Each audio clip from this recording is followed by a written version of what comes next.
এক মে থেকে সারা ভারতবর্ষ জুড়ে UPI bank account ATM card নিয়ে কি নতুন নিয়ম জারি করেছে এই ভিডিওটির মাধ্যমে আপনাদেরকে ডিটেলসে জানিয়ে দেব। তো ভিডিওটি আপনারা প্রথম থেকে শেষ পর্যন্ত মনোযোগ সহকারে দেখবেন।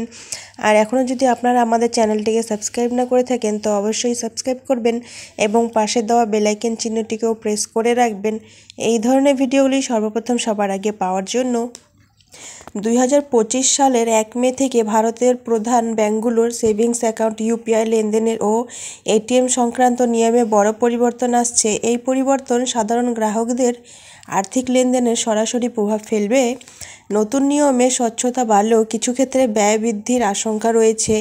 ব্যাংকিং বিশেষজ্ঞ রাজেশ শর্মার মতে গ্রাহকদের আগাম প্রস্তুতি নেওয়া জরুরি যাতে অতিরিক্ত রিচার্জ এড়ানো কিন্তু যায়।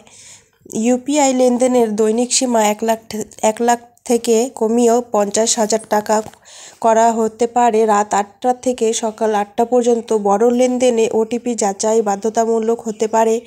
এটিএমে মেট্রো শহরে মাসে 3 বার এবং নন মেট্রোতে 5 বার বিনামূল্যে টাকা তোলা যাবে। অতিরিক্ত লেনদেনে 20 টাকা প্লাস জিএসটি চার্জ হতে পারে। ন্যূনতম ব্যালেন্স 5,000 টাকা থেকে বাড়িয়ে 10,000 টাকা করা হচ্ছে। ব্যালেন্স না থাকলে প্রত্যেক মাসে আপনাদের 50 থেকে 75 টাকা কিন্তু জরিমানা দিতে হতে পারে।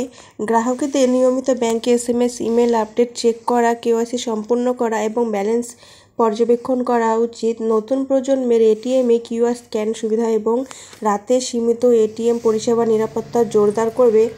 আগাম প্রস্তুতি গ্রাহকদের আর্থিক সুবিধাও কিন্তু নিশ্চিত করবে।